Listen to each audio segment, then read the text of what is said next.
What's up, guys? Welcome to another episode of Invest Iowa. Please subscribe, hit the like button. Today, more content, more information, more education, blah, blah, blah. Today, we have Daniel Doyle with Virgo. Doyle, no S. Doyle? Doyle, yeah. Doyle. Can't even get my name right, guys. With Virgo. He's a little sassy, but you'll get used to it. He likes numbers. So, tell me about yourself. Well, I fellow Colombian like yourself. Yeah.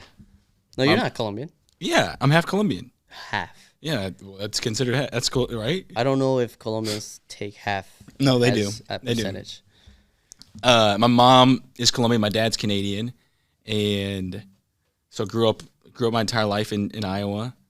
When I graduated from college, I became a college basketball coach. So I moved down. Actually, my brother and I had a franchise, and my dad, OxyFresh carpet cleaning. So we owned that when I graduated college. Ran that for a couple of years, and then we sold it. And then I wanted to become a college basketball coach. So I moved with my wife to Waco, Texas, and was a graduate assistant at Baylor University. And then started moving up the college ranks. So moved from Waco to Illinois State University, and then from there to Tennessee State. And yeah, then got out of college basketball coaching. Was a high school teacher and a high school basketball coach for 4 years, and then from there went on to start our real estate journey here in Des Moines, Iowa. So my brother and I, we own a little over 1,300 units between Des Moines and Denver. So that is the reason why you guys gotta listen to this guy, because he owns 13,000. 1,300, not 1,000. 1,300. Yeah, 13,000. Are you gonna get it 13,000? We're definitely gonna be at 13,000. Okay. Well, that's why you should listen to him. Pretty much. You're good at speaking, so I think this is gonna be interesting. Let's get back to the story. How do you get involved in real estate? Man, it's a lot of luck. And I always give all glory to God. Like I'm just really thankful that we fell into this, because that's honestly what happened. We fell into it, and just really thankful that we did. But we got started just in '08, and I should say my brother. He's the one who really put me on this path, and so all credit goes to him. But in '08, when the market crashed, he was buying houses with some other investors for like pennies on the dollar in Denver at the sheriff's sale. And they were flipping houses. He was the investor, and then they were flipping. And so he was seeing a good return on his money. And then he started doing it himself, where he'd join the group as like people who were buying and then doing the construction and flipping and overseeing all that. And then in 2014, we started buying and holding in Denver. So from 2008 to 2014, yeah, you guys are just buying, flipping, yeah, selling, just build a bunch of liquidity. Yeah, okay. Just buying and flipping. Yeah. Yeah, and that was all in Denver. That was all in Denver. And then in 2014, we started buying single-family homes in Des Moines at the sheriff's sale and doing the same thing. Except we started to do rentals here, so buy and holds. Why not in Denver? It was just so easy to get liquidity there. I mean, you could just really build up liquidity faster because of positive migration. So, rents were going up. Everything was just going up in Denver. Like, that house value was going up. I mean, you'd buy a house one day, and then the next month it'd be worth more, just like significantly more. Yeah. Just because people are moving there at such a rapid rate. So that's why the appreciation was much higher in Denver than it was in Des Moines. So it was worth it to flip it in Denver. In Des Moines, there wasn't as big of a delta between what you bought it at and what you could sell it for within the time period you finished construction. Yeah. So you started pouring all that equity, all that capital into Iowa. Yeah. For exactly. rentals. Exactly. How do you figure out that you wanted rentals here in Iowa? Well, so in '08, during that 6-year period, my brother was like, he was like, man, I'm making all this money, but he's like, but the real guy who's a genius is the guy I'm selling this to, and he's going out and renting it, because it's generational wealth that way. You're getting $1,000, $500 a month on 10 properties, and it's forever, right? And you've got to obviously put away money for reserves and maintenance costs, things like that. But instead of having to continually work every single 3 months to do a new deal, it's like you've just got money coming in passively, right? If you got third-party property management. If you don't, then it's not passive. But then, well, that's the argument. Ideally, when you get to a point where you're satisfied with what you have, then you will look more for the cash flow. But ideally, when you guys were just capitalizing on the gains, you just wanted more cash. We wanted to hedge our cash. So we were like, hey, we're building all this cash over here. What can we do with it? We don't need to just keep pouring it into more and more deals in Denver. We can go invest it over here into cash flow. That's not something that you do when you have a lot of equity. You just look for cash flow, right? You guys were trying to build cash. Yeah, exactly. Okay. Yeah. Okay. I'm just trying to figure out the difference because somebody out there is just going to buy a house and then have it as a rental. They're actually not doing anything. That's what we're saying. Yeah. Before you start to invest in cash flowing assets, you want to build up enough liquidity so you can buy an asset that has enough cash flow to really support your life, you know? Right. Because what's the point of having $200 income? Exactly. If that's all you're making. Exactly. Yeah. Okay. Yeah. So at what point do you guys start hitting that? You start buying here in Iowa in what year? 2014. Really slowly though. Like just a couple single family homes a year, not much. And then 2017, we had about like 60 units in Des Moines. And 60. And we had third party property management, and it was not going well. And so my brother called me and was like, "Yo, we need to bring property management to the house, or I just need to go focus on Denver." And I was an investor in some of these deals, so I had saved up some cash from college basketball and just being a very frugal person. And so I was like, you know what? Like, I'll get out of coaching basketball and I'll come run a property management and construction company. And then that's what happened. And so then from 60 units to now, we've got 725 units in Des Moines. 725 units in Des Moines. And the other ones are in Denver? Yeah. Okay. Why do you still have those in Denver? Well, because we're doing the same thing there. We flip essentially multifamily. So we've had really, our strength is we know how to find deals and buy them right, and then we know how to operate them. You know, so you can just buy and hold. Yeah, we buy and hold. Yeah. Okay. In both markets now, we buy and hold. We still do some flips. Like we'll buy a we'll buy a multifamily deal in Denver, like 30 some units, and it's the same thing. It's like the same thing that was going on with the single family market then is going on in the multifamily market now because rents are going up at such a rapid rate in Denver because the same thing, migration, more people. Yeah, exactly. The rents are just up and up and up and up and up. I mean, it's the rent growth you see. And then you're buying assets that are undervalued, right? You're buying assets that are already $200 below market, and then you're able to add the value, another $300 with construction. So you're talking about sometimes doubling rents.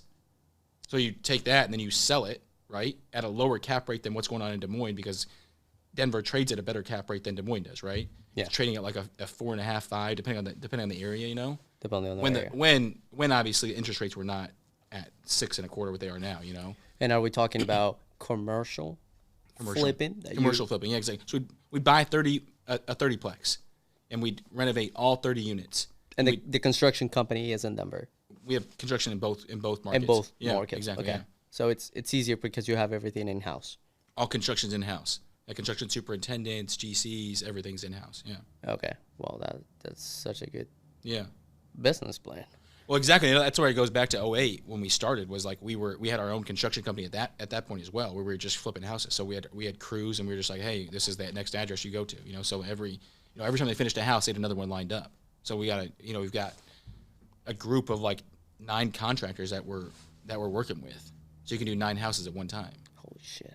Yeah. That's a lot. Now, when you start getting at what point do you start getting bigger to not longer care about 4 plexes or 5 plexes or 16 plexes? Yeah, it's so. What is that transition like? I think it's obviously we still care about it because it's your own equities in the deal, so we really care about it. But I think it got to a point where you're like, man, I can't do this as well as I can do like the 51 plex. And why is that? It's because when there's one vacancy over at this 4-plex, we're collecting 75% of the rent that month then. You just look at the numbers and you're like, sheesh, we're getting crushed because we're only collecting 75% of the rent, you know? And then you look at the 51-plex and you're like, you have one vacancy and you're at 98% occupancy, you know? And then you've got one maintenance request over here and another over here, and you're like, why don't I just do all the deals like this, like a 51-plex? And then we just like economies of scale, like it just makes more sense. It's a better use of time and a better use of equity to have our money tied up into these bigger deals, you know? Yeah. We can turn more money faster at a bigger rate, you know? We can get a better return on our money and faster. And is the property management what facilitates that? Exactly. Okay, yeah. That's in-house as well. That's in-house as well. How do you build that? So tell me, how do you build the construction crew that you have when you started? Yeah. Man, I would do it a lot of different ways. I'd be driving down the street and I'd see construction going on in a house because they got a big dumpster out front. Yeah. And so I'd stop in and I'd go talk to every person in that house, and I'd be like, hey, you guys looking for work? What do you get paid?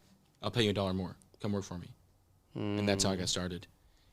Also, Facebook Marketplace. So a lot of guys will post on Facebook Marketplace. They're looking for work. Yeah. So I'd be like, hey, I got this, and they'd come, and that's how I do it. I'd also go look on the Polk County Assessor's page and look at places that I knew were under construction and where they're pulling permits on. You can see who pulls the permit, and then I'd, find them by their LLC or whatever and call them and say, hey, are you looking for more work? I've got a lot of work. So, Gotcha. Facebook Marketplace, just driving for dollars, driving for contractors, and then Polk County Assessor's page. What about the property management? How do you grow that? Man, that was really, really hard. When did you start growing that? In 2017, when I moved back, I was the property manager and I was the maintenance guy and all the above. How many properties were you managing? We had 60. 60. Yeah, we had 60. As we grew, like right after we moved back, we had about a 51-plex, and so we had to hire a leasing. I needed some help, so we hired a leasing professional, and we went through like 3 leasing professionals in like 6 months. It was super hard. It was just not worth it? I think that it was, it was a different type of real estate because it wasn't stabilized. So you're doing a lot of leasing, but you're also doing rent collection. You're also evicting. And I was hiring people. I couldn't get anyone who had property management experience to take a chance on us. They were like, oh, it just sounds like too much of a mess, Yeah. So then I was trying to find people who weren't in property management and trying to train them in something that I didn't really have a ton of experience in, Yeah. And so it was just really hard. I had to really cut my teeth on just how to deal with residents, build my own systems and process, and like, hey, this is how you're going to do this. And then, actually, I give a lot of credit to my sister. So it's a family-owned business. Like my dad was involved, my brother's involved. My sister moved from Los Angeles to Des Moines, and she really helped me just kind of get things off the ground. She's great at sales. She's great with people. People love her. She's a lot of fun, and yeah, so she really helped me recruit more people. And then thankfully from there, like I think she joined at the end of 2017 or 2018, and she was with us for 2.5 years, and she really helped me recruit other people. She helped you build the systems. So when you're talking about systems, are we mentioning like tenant management systems? Yeah, and I like to say resident. It just sounds a lot friendlier. Like you're not a tenant, you're a resident. You live here and you reside here. But yeah, the resident systems, just the systems of like, hey, this is what we do when we have delinquent rent. This is what we do with an eviction. I mean, laying it out and like what they call SOP, standard operating procedures, like putting it in a document. So like when you do hire someone, it's like you have a framework to go from. You're not every person who you hire is starting from scratch. And I think that made people feel a lot more comfortable joining our team. Right. So your sister was the driving head of the system. Yeah, and she then, was great. And then you start diversifying and hiring people just like you did with your construction crew. Exactly. Okay. How long did that take to build that management project team? I mean, it's still a work in progress, but five years. years. When do you say you stop paying attention to what they're doing because they're already running? I've never stopped. You never stopped? I've never stopped. No. Yeah, you're still. I mean, that's just managing people. That's middle management. That's just and honestly, that's what I always say to our investors. What we pride ourselves on is like we're really good at developing people, and yeah, but you never stop. I mean, you've always got to be. I always say this: people do what you inspect, not what you expect. So you can say all day, "Hey, this is what I expect," but if you're not following up on it and making sure that it gets done, it doesn't get done. So yeah, that's fair.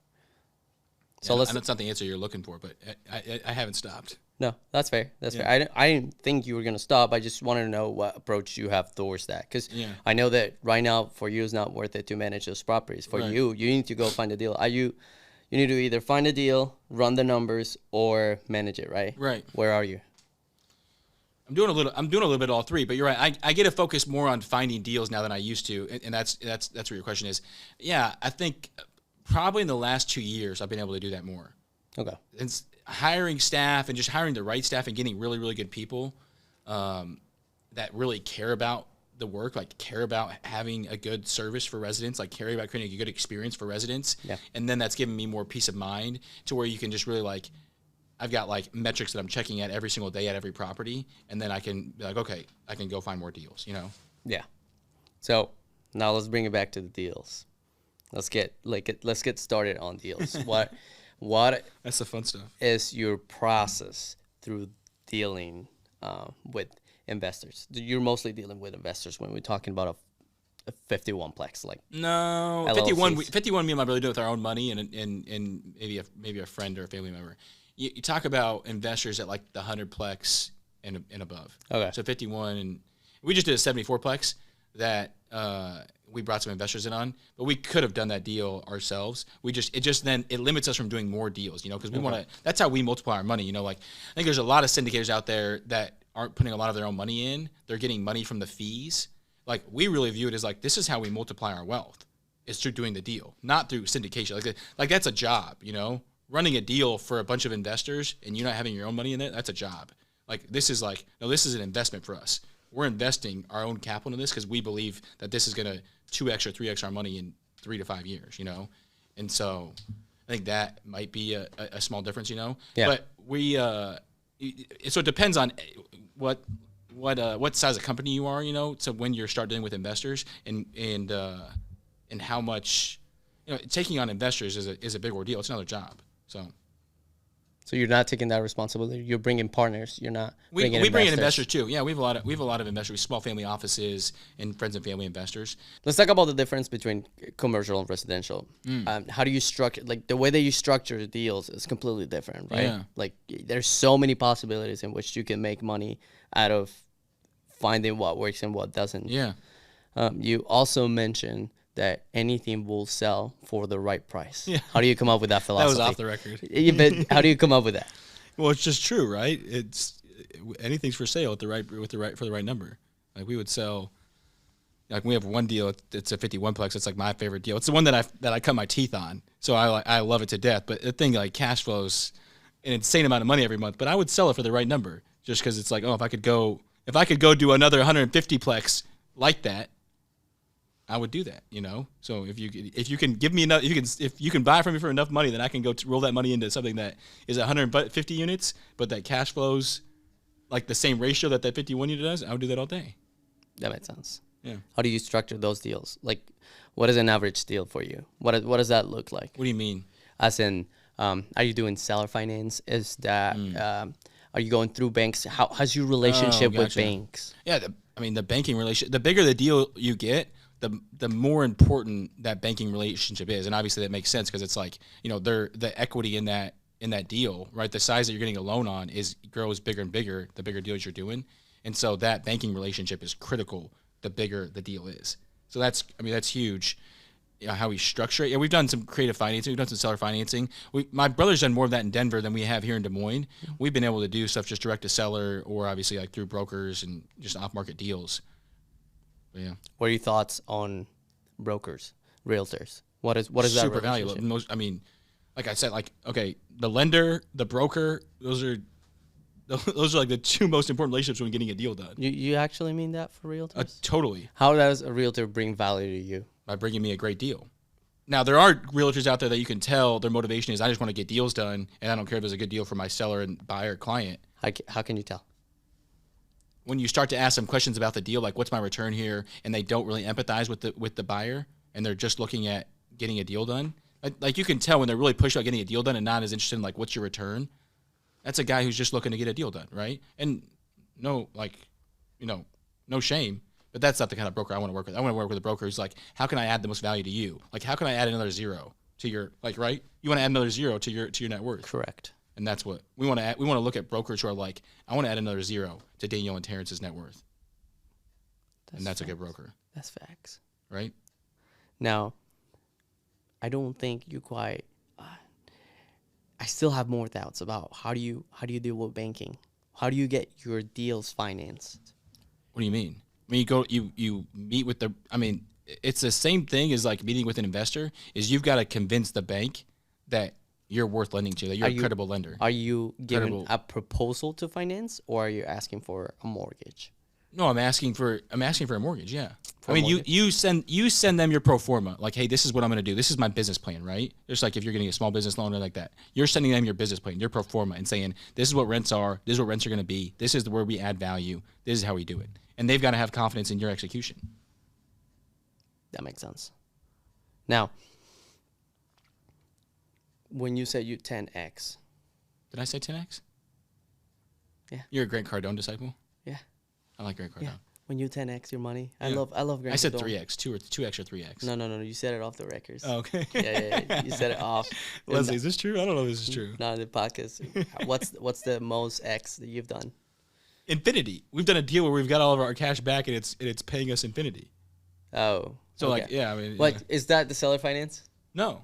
No. We've done a deal where that 51plex again. We've done it on single family homes too. I mean, most of the deals that me and my brother and our other partner have done, just the three of us, have been infinity return. We're like, we got all of our money back and then some. So like we did a 135 unit apartment complex where we got in a year and a half, we got all of our money back and then 1.2 million on top of it, and we went and it cash flows on top of that. Yeah. So we got all our money back. So our investment in the deal is zero, right? And it cash flows. So it's paying us monthly. And we went and invested that deal into a huge deal in Denver, which is going to be another crazy multiple. So like that deal in and of itself right there, that 135 unit deal, infinity return. That just doesn't make sense. God bless us, man. Seriously, like that deal was a lot of luck, but thankfully we pulled it off. Infinity return. Well, I'm saying it just like we got all the money back and we're getting paid. Yeah, no, I get it. So pretty much buying something for $5, you sell it for 10. Mm-hmm. Now you recover your and 5. It's still paying you. You recover 5, and now you're still getting. It's not that you sold it, but somehow you got your whatever. Yeah, you get what I'm saying. Yeah. I get it because I hang out with you guys. So, but I'm trying to explain it in a way for somebody who was as retarded as me a couple of days ago. Don't use that word retarded. That's not a nice word. Now let's talk about the 135plex. How does that deal go? We bought it. It was crazy distressed. It was crime ridden. It was really bad, and we just went in there and started renovating units and really caring about the residents, like paying attention to them.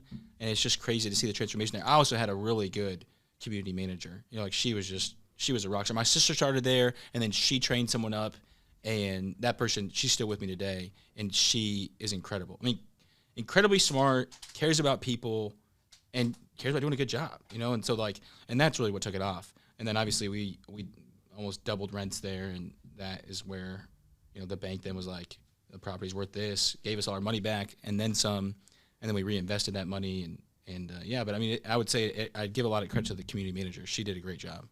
What deals are you currently working on? I can't share. When is this thing getting published? I don't want people going to try to get my deals. As in, what is something that is valuable to you? Yeah, we want to do big deals. We want to do 200+ unit deals in the Midwest. So we want to go to Kansas City, Omaha.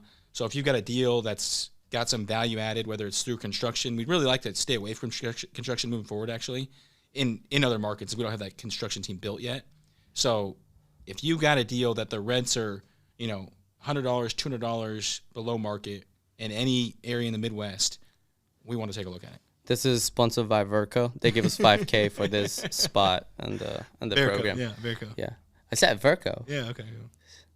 You keep giving me stuff for saying it wrong, and I'm saying it right. Verco. I'm just giving you a hard time, Sebastian. Verco. Don't be so sensitive. Anyways. Commercial real estate here in Iowa is not as big as some other places. Yeah. To what scale do you see that? What do you mean? What's the biggest difference? No, what's the biggest amount of units that you can buy here on average? I don't know. You can buy. There's a 395 unit deal in Des Moines, West Des Moines. In West Des Moines. Yeah, 395 units. Yeah. That might be the biggest one. There's another one that's bigger, I think. Bigger doesn't mean better deal, right? It doesn't necessarily mean better, no. It more means economies of scale, like I said. Like, you know, you've got 2 or 3 people on site managing that deal, and so it makes sense. So after that, what's the next step? So the way I see it is, you have your duplex, 4plex, 8plex, 6plex. You would keep multiplying. Like, at what point, like after like 1,000 properties, like, what's the next scale? Just keep doing more deals. More deals. Yeah, more of the same. But it's not like you reach another. No, there's not like an 800. I mean, there might be an 800plex. I don't know, which is great. And you do that deal then, you know. But it's all the same. I mean, now like I said, once you understand property management and asset management, then it's just doing the same thing, rinse and repeat. You know, looking at the same metrics. You know, looking at what are your trade outs? What are, you know, after people move out and they're renting for what, and What's your lease renewal rate? What's your delinquency rate? What's your occupancy rate? Looking at all those things. How do you deal with the delinquency and the deals that you go into? You've got to act like a debt collector. Hey, you owe $250. When are you paying it? In a very kind, loving, understanding way. We want to. I mean, we don't have a business without residents. We also, that's part of the value add, is like we want to create better communities. We want to take an asset that was undervalued, underperforming, and make it into a really good asset people are proud of living in. And so we don't want to. We're not like trying to bang people's doors down and be jerks about it, but like, hey, like you owe $250 in rent. How do we get to the top of your list, right? Yeah. So when I say top of your list, like how do we become your first payment, like not your car payment or not something else, right? Like how do we become the number one thing you want to pay? Yes, I think that goes into treating the people nice. Mm-hmm. How do you go about that philosophy? Is this something that you grow? Since you started, were you this nice? Or, I don't know. If you ask my team, they might not say I'm that nice. Yeah, you were an asshole before. I don't know. I don't know about that. I think like part of the way we want to add value. We want to add value to our investors. We want to add value to our team members, to the people, to our employees, to our residents. And I think part of the way we add value is by challenging people to be the best they can be. Like, hey, is that your best effort? So no, I'm not. I don't think I'm a jerk. You like about numbers, and you won't let anybody screw you. But you seem like an ethical being person. shrewd, yeah. Well, I want to treat people the right way. I think I grew up in a Christian home. My faith is super important to me, and a big part of that faith is treating people the way you want to be treated. Right? Yeah. Is that's a big commandment that God says is love others. What is your advice? What's your advice for people with regards to that philosophy that you carry on? I mean, treat others the way you want to be treated, right? Yeah. Like, that's a good one. Do unto others as you would have them do unto you. So, what else? Is there anything else that you figure out throughout the years that? No, one thing I'd say, just being a fellow Colombian, is I think there is an immigrant edge, and not that I'm from Colombia, but I feel like I have an immigrant edge because I grew up in a home where both parents were immigrants, and so I grew up with a great work ethic. I was actually lazy, but then my brother was like, yo, you're not going to be lazy. And we just really scraped and clawed for everything. And I'm just really, I think I really relate to that in other people. Yeah. And I value that in our team members too, of like, one of our core values is scrappy. You got to be scrappy, you got to want to do things that no one else wants to do. And that's how we got started. We got started buying stuff that nobody wanted to buy, But you have the process in place to be able to do that, right? It's not like you just went into it and thinking, oh, now I got to find a contractor, right? You already had a contractor before you had all of that. Mm-hmm. How, advice for people that are starting? I think the same advice that most people say on these things is like, don't let fear control you, right? Like, take risks. Don't be afraid. How's that different from where you're standing right now? Like, were you fearful when you were starting?